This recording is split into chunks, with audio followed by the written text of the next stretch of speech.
Wall Street Memes Casino, I'm fine. and Sportsbook. This is Oscar Bevis for IFLTV. Good to see you, my man. Noel, how are you, mate? I'm good, mate. I'm good. Looking forward to April the 26th, where we're going to see Hannah get back on course for a charge to the third world title. Just spoke to Hannah.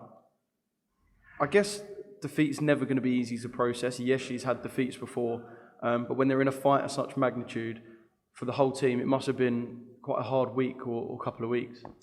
Yeah, I mean, defeats are never good anyway. She took that one quite hard. I think in her own words, and I'm sure she said it herself, she didn't perform on fight night. We had a lot of personal issues going on with her and her family during the fight week. I'll leave them there.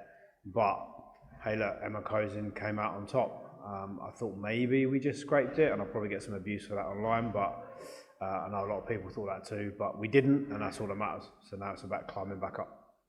Yeah, mate, you get abuse for everything you say in the boxing world. You can kind of never be right. I don't think there's anyone out there who has ever been 100% right.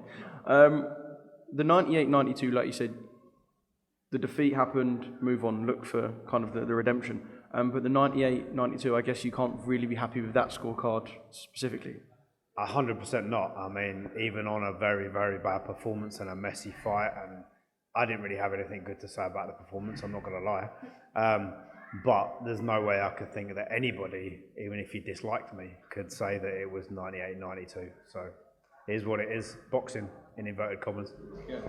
Do you think there's anything Hannah has to prove to herself, or not that she looks to prove things to other people, but prove to herself, maybe some of the fans, maybe some of the division on April the 26th?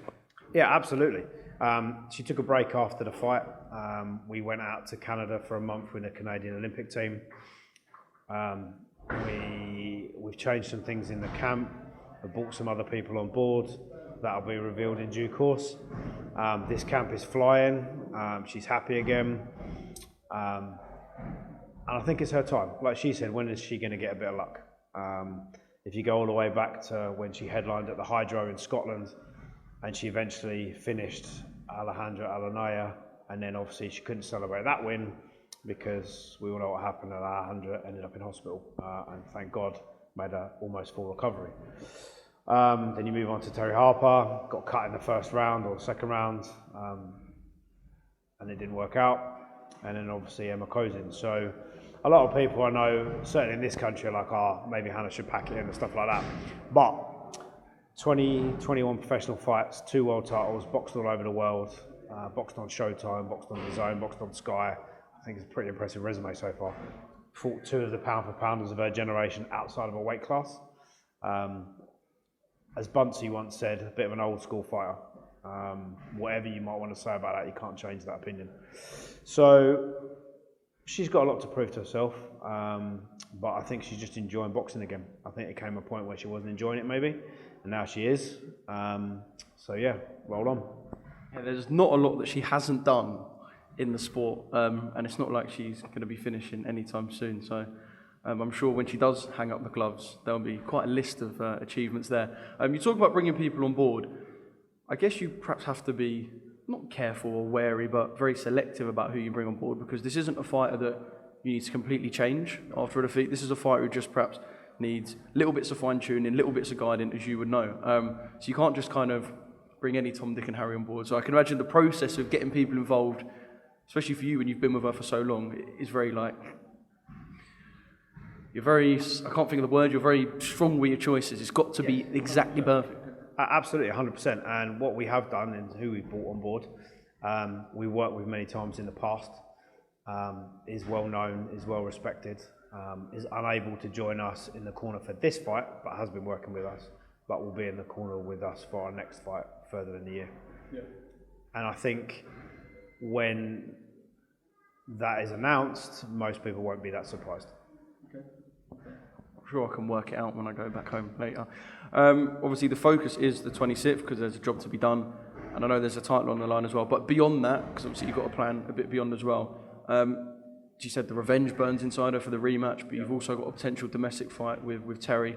What's your preference? I guess kind of the biggest one, but what's your preference? So obviously Emma Kozin would have been my preference.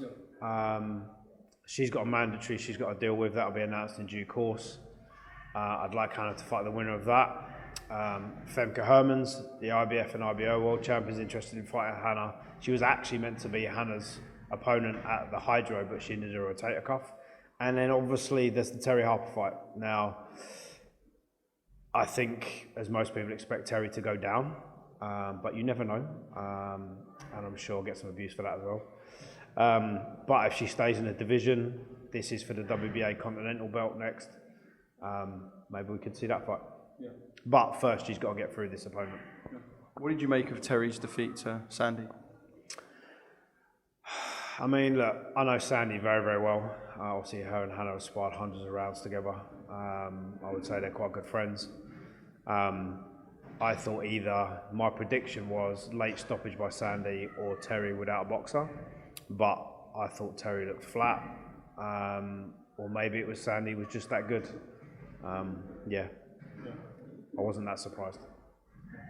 Well, look, we look forward to seeing Hannah out again, and like I said, a job to do, but definitely something massive come the end of the year. Post-Olympic commentary, as she was telling me as well, which is pretty wicked. I just want to talk about someone I've just done an interview with, who come on here to call out Ellis Zorro, Mikael Lawal, and a few others in broken English, which I think made it a little bit more gangster, if I'm honest. Tell us a bit about Marike. And I mean, he looks fucking dangerous. So Marike Olaire came to our gym at Churchill's to spar Chef Clark. He was that good that the owner and head coach there, Sam Mullin, said to me, do you want to look at him? Because obviously I can't train him because I have Chef. And I was like, yeah, go on him. Guy hits like a truck, I'm not going to lie. There's various sparring stories around London of him, of what he's done to some of these cruiserweights. I've had him sparring Chris Billum-Smith, I've had him sparring Isaac, he spars Chev on a regular weekly basis. And he is a dangerous individual. He's not the biggest of cruiserweights, but in 10-ounce gloves, I think if he puts his right hand on your face, you sleep. Yeah. That's it, end of. Yeah. And we were at the Boxer show at the weekend, and he watched Lawal fight, and he sparred Lawal, and he was like, I want that fight. Ellis Zorro, he sparred, and he's like, I want that fight. And I'm like, all right, well, let's get you going, because he's been inactive for a year, through no fault of his own. And he'll be 7-0 in 3 weeks' time. Yeah. So he's fighting on that April 26th bill. Obviously, the fights with the likes of Mikael Lawal and Ellis Zorro, we know they're not going to take at the moment. So I guess you've got to kind of force your way by fighting, winning, knocking people out, but kind of not scaring people at the same time. 100%. I mean, one of the good things about him not being a UK cruiserweight as such, in terms of nationality, etc., is he's been able to spar all these guys. The plan is to keep him really, really busy before the summer, look for some kind of title by the end of the year, and then we'll see where we're at next year. Yeah. But those are the fights that he wants, and he believes, as I do, that he beats those guys. And like you said, that's probably the reason they won't take them. But we shall see. You never know. Yeah. What did you make of that cruiserweight carnage at the weekend? I heard, obviously I was there, so I don't know. I heard that Sky shut the stream just in case it got a little bit too violent. When you actually take them individually, Isaac, Vidal and Chev are three genuinely nice guys. And I think if you'd have let them talk, things might have been all right. I don't think it was ever going to get too violent. But there's a little love triangle there for that belt. I mean, look, they're all great fights, right? I know Isaac, I know Chev, I don't know Vidal. They're all big guys, they're all really nice guys. Vidal, I'm told, is a nice guy. I think it's a great trilogy, right? Whoever ends up fighting whoever. Obviously, I think it's coming down to money. It is prize fighting at the end of the day, which is why I think Isaac's going to fight Vidal. But you never know. But I do agree with you. If someone had just let Chev in, they all know each other. So, like, there isn't the kind of, for want of inverted commas, beef that people have tried to create between Isaac and Chev. There isn't any. They know each other really, really well, right? Hence, they've been seen with each other at a load of dues recently. Yeah. I think that's a great fight. I know them both well. I think that's a good 50-50 fight too. I think they both beat Vidal, to be fair. No offence to Vidal, before people jump on my case. But it's a good fight anyway. But I do think they should have let them talk. It would have built the fight better. Because there wasn't actually really any carnage. They just cut the cameras off. Yeah. So like I said, I was there as well. I think it made it look better to the people at home. They're probably sitting there going, fuck, there's a black screen, something mental must be going on.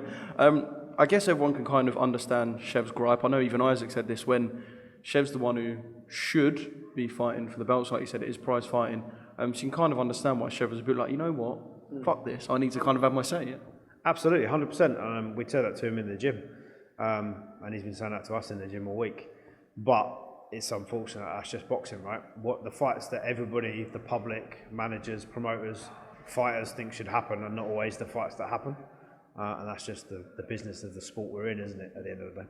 Yeah. Just quickly on the main event, two men who left absolutely everything in the ring. The state of the canvas after, the state of Fabio's face after, proper lived up to the billing. It's probably one of the best heavyweight fights I've sat and watched live. I thought Fabio edged it, but you can't argue with a draw. I mean, I think that's probably, not that either of those two would think that that's the fair decision. I know I've seen Fraser's interview about it this week, and I've seen Fabio's interviews about it this week, but I think that was probably fair. But you couldn't have argued one round either way. If Fraser had won by a round, you'd be like, yeah, that's fair. If Fabio had won by a round, you'd be like, yeah, that's fair. I had Fabio winning, but a draw is probably the right outcome. Wall Street Memes Casino I'm fine. and Sportsbook.